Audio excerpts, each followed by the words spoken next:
Irina, I-R-I-N-A.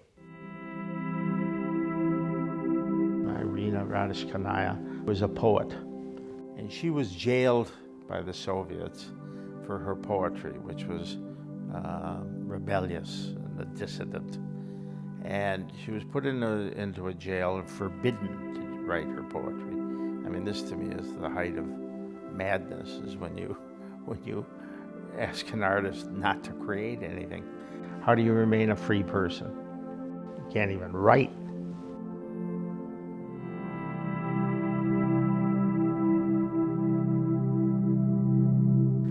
So she took a bar of soap in prison with a matchstick.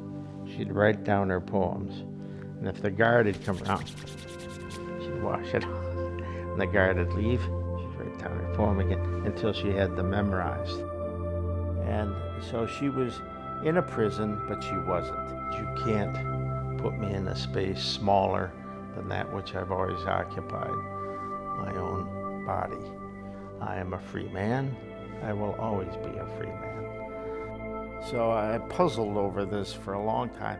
How could I convey that in a piece of sculpture? So I wanted to express something about that bar of soap, and that it's in a cage, and yet at the same time I designed the cage that it's free, it actually can leave.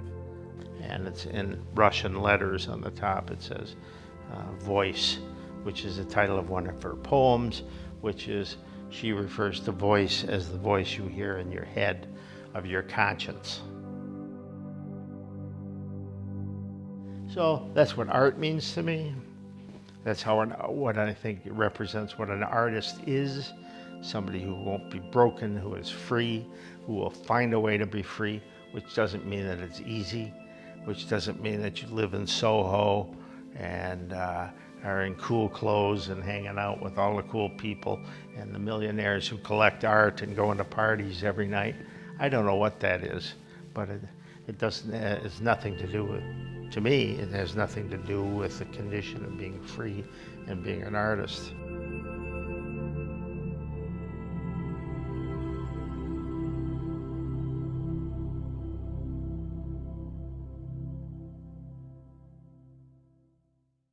I'm 73, so you meet me at 73, living in this contemporary house, nice house and nice furniture and everything else, and that's sort of, gee, it's just the life of an artist.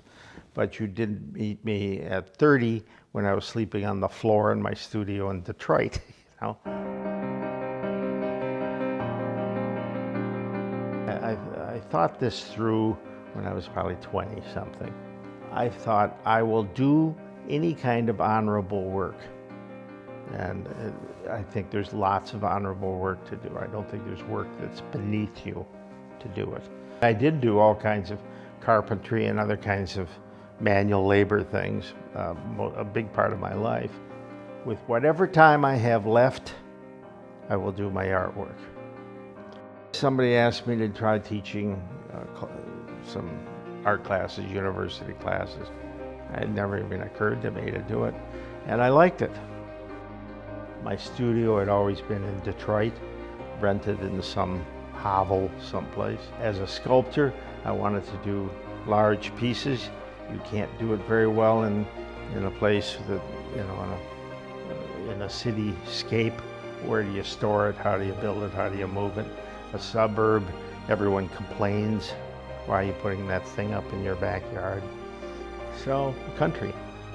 So I built a house with a studio in it, and I love to be outdoors, and I love the neutrality of it. It was a place without definition, so I could define it myself.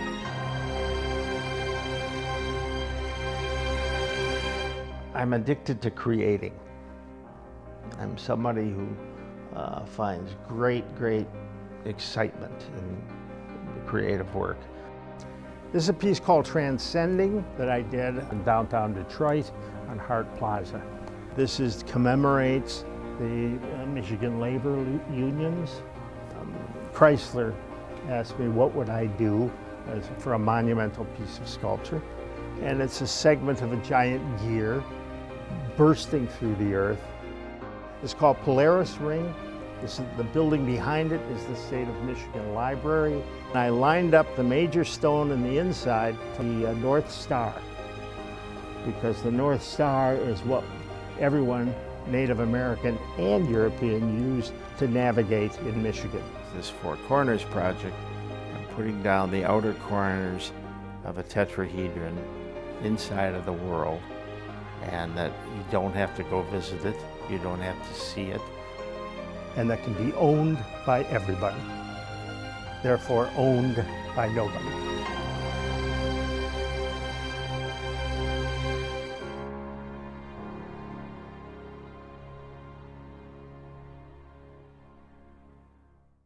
You know, you're not born knowing about art. It's difficult. You know, people will assume, they will say all the cliches. I don't know about art, but I know what I like. Well, the truth is you don't. Would you say that about brain surgery? If you go into a museum and someone comes up to even something mildly abstracted, they will puzzle over it until, I see, it's a landscape. It's a boat, it's something like that. And then they walk away. The very point that they should start looking deeper, they lose interest. The other night I was talking about music, which is music, no matter what the music is a collection of boring notes animated by silence and spaces between them into patterns that are abstract patterns that we find satisfying. But it took us centuries to see them as satisfying and to do them. We haven't looked at art and lots of other things in that way, except for a very brief time. We have no history of it. In art in the mid-1800s, everything changed with the invention of the camera. As soon as they could invent the camera, you didn't have to reproduce the world to record it. You could photograph it. And so artists immediately exploded into Impressionism and all sorts of other things, which was the idea was for the artist to provide a new experience, not a reproduced experience. Right. The 20th century is about atomic sciences, invisible. Psychology, invisible. Social science, invisible. What are the patterns? The invisible realities to me are the very great realities, what's underneath. So everything that inspires me, everything, whether it's the Four Corners Project or doing all my work, it's got to do with something that's invisible and trying to make it visible. So taking things in history, nature, so all of my work to me is very realistic. It struck me that there's a vast difference in a democracy than in an aristocracy, and yet we often don't show that in art. When we come to America, America was so insecure about so many things, certainly in the arts, that it imitated Europe without thinking about it.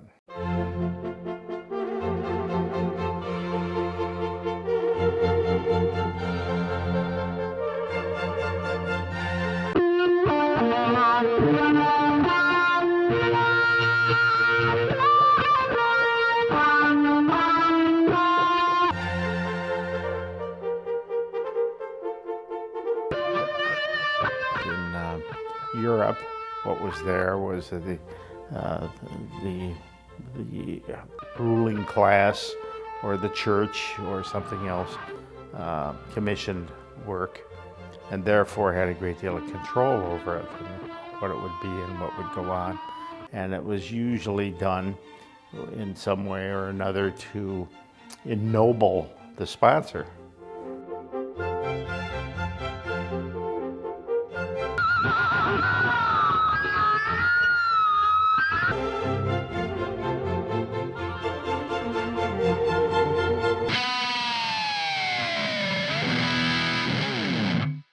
So the art that comes out mimics the art of the aristocracy to a good deal.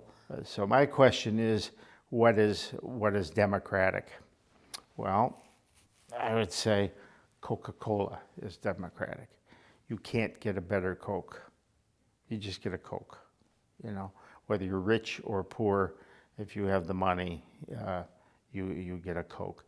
Video making, filmmaking, I think serve a very democratic kind of purpose. A CD is democratic, and it's you've got $9, you buy this thing, and you can play all kinds of music, and everyone gets the same level of quality and everything else. Is it possible to come out with an art that is reflective of a democratic process? And that I would want to make further distinctions between that and popular.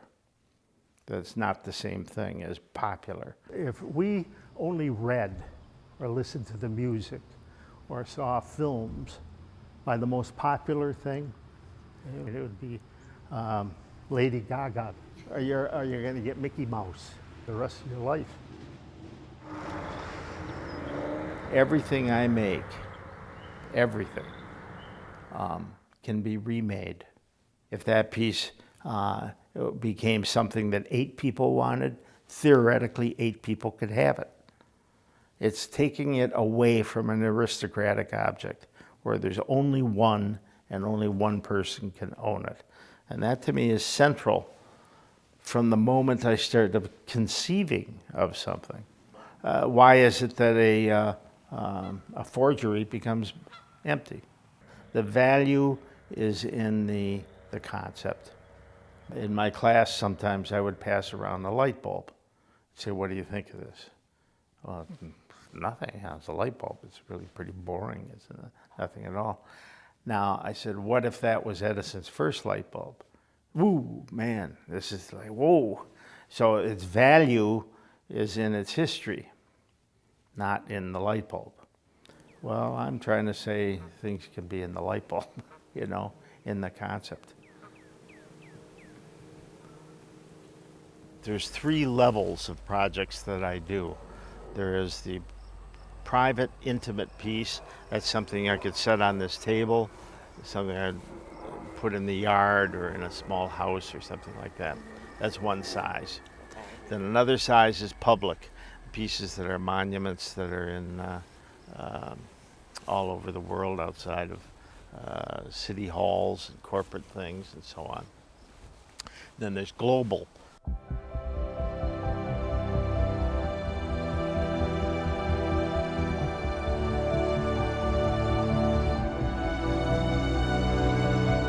These are projects that I've done that exist mostly in the human mind.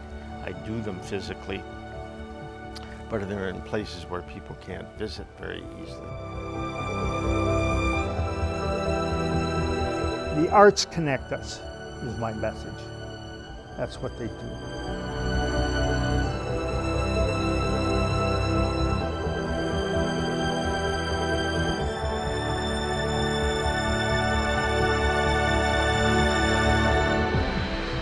The first one of those is the Four Corners project. If you put a tetrahedron inside of a sphere, it will touch at 4 points.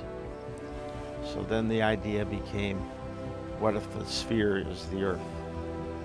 Or what if I went to 4 spots in the Earth and put a little corner down, just coming out of the ground?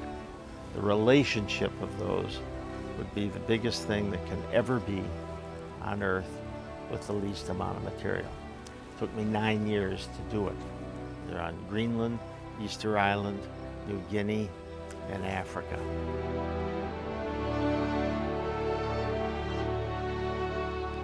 Then I did a project on the US-Canada border, the longest peaceful border on Earth.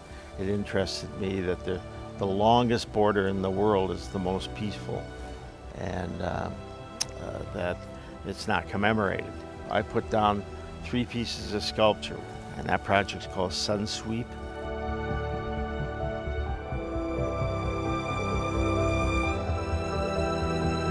That's another project that's called Arctic Arc. I went to a Eskimo village there in Alaska, and then took me 5 years negotiating to get into a Russian Eskimo village on the other side and put one in over there. The global projects were expensive. I funded them myself. My wife and I, by our work and efforts, never had grants or anything. And obviously we just can't do it anymore. I just can't. I hope somebody else could do some of them or something akin to them, because the ideas kept coming. I still have more. I have more than even I've written about. One project is called the Equator Song. There are only two places that are directly opposite on the equator and also on land. One is Sumatra and the other is Ecuador. So I'm imagining this conical ziggurat that goes up. A person would go there like a pilgrimage and climb this thing. And at the top, there would be huge prayer bells. You ring the bell, the water ripples. And as you're ringing the bell, you could tell yourself with some certainty there's a human being at the other one. And so there's a unification.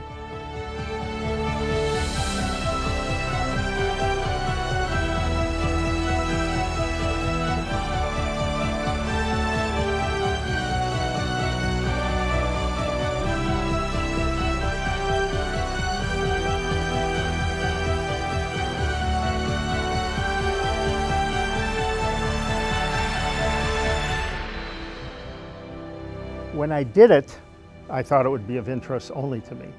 When I went to those places, you know who understood it? Everybody in those places.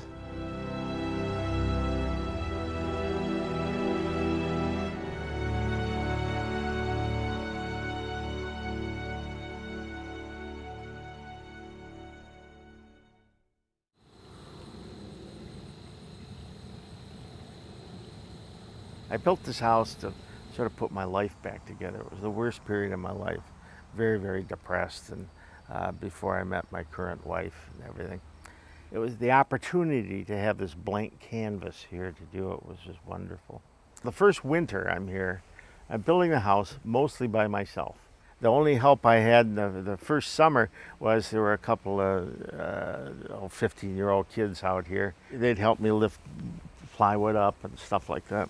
And that's all I could afford. A few bucks, you know.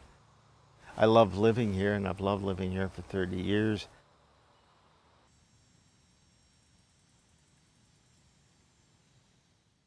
Well, both Beth. Beth has cancer, ovarian cancer, and she's been treated for 7 years, and she's still getting chemo treatment all the time.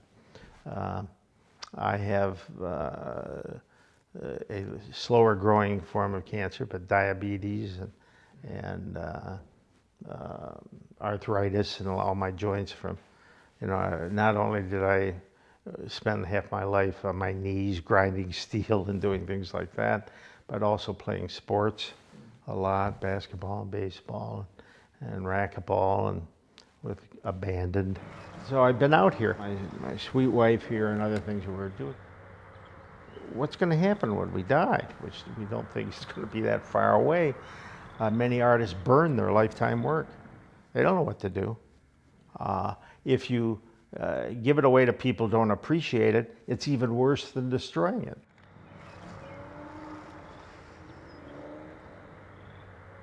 Something came up in the city, and a couple different people from the city stopped. They probably drove by and saw some stuff out here. David Landry, the former mayor, is one of them, and I showed him some catalogs and some other things, and he said, "We didn't even know, you know, such a person lived here." So he said, "We'd like to do more. How can we do more of this?" I could see that they had a different vision than I thought the leaders had for this town, and it's a vision that I share. So the more we talked, the more it became a possibility of something. And we started talking about how could this house be used? You know, well, the city could use it for conferences and for special meetings. I see it very much as what I'd love is artist residencies, that people can come in from other countries, could live here for 6 months, a musician, a theater person, a poet, I don't care. Doesn't have to be a sculptor. They're very enthused about this. Now, not every community would be. I said to them, I want to encourage them to have more cultural things. I want to be supportive of that right from the start. I said, I'll do a series of lectures if that helps. So I wanted to talk about prehistoric art. I wanted to talk about different ways of seeing 20th century art, show some of mine, some of other kinds of things.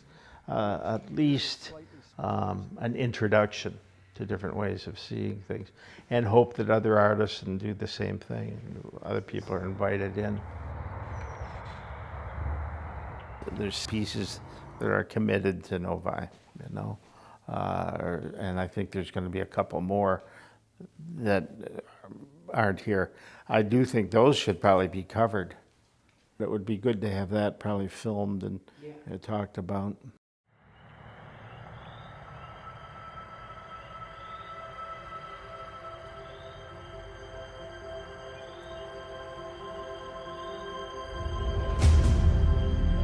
Equikenosis. The columns at kenosis were flared at the top going down, and I took that column that was this way and reversed it going that way, and I put a sort of lens on the top of that would focus the light coming through.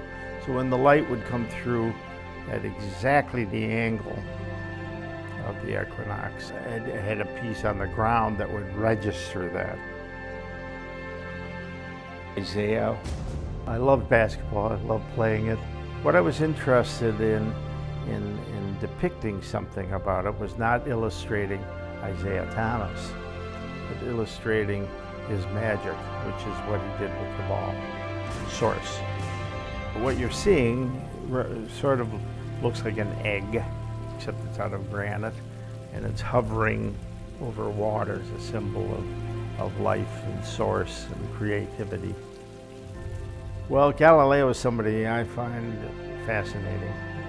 For a man who apparently only looked at the moon 8 times, reached astounding conceptions of what was going on. And what I did was take a sort of a sphere of the moon, I flattened it out, which is, after all, the way we actually sense the moon. The classic symbol of an empire for thousands of years now has been the obelisk. You see how the inevitable doom of it all, the price of maintaining an empire, which is vast. We have to think about it. We have to think about what empire means. All these things change. Sun swirl. I love the characteristic of tangents that you are using straight elements and defining curved space. It's facing east, so when the morning sun comes up, and it's kind of waiting for it. It's sort of an echo of a rising sun. Koan is kind of a meditative sort of puzzle. It doesn't have a correct answer. It has a response. So Koan, what it represents to me, is a spiritual quest. I'd love to see it 20 or 25 feet high and on the edge of one of the Great Lakes.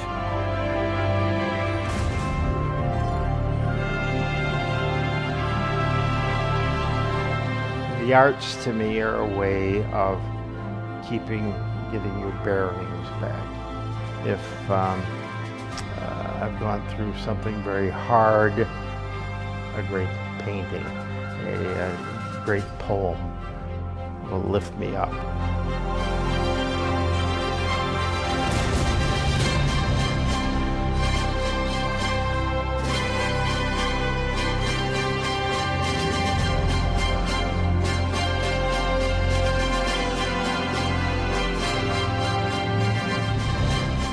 A lot of adventures. Each one of them among the greatest experiences of my life. The arts connect us.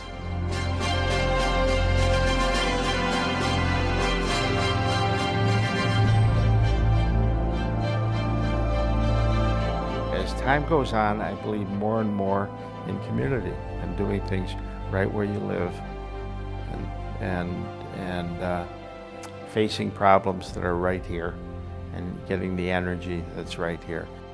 The arts can play a role in all of that. And that's my message that I want to work on in these years.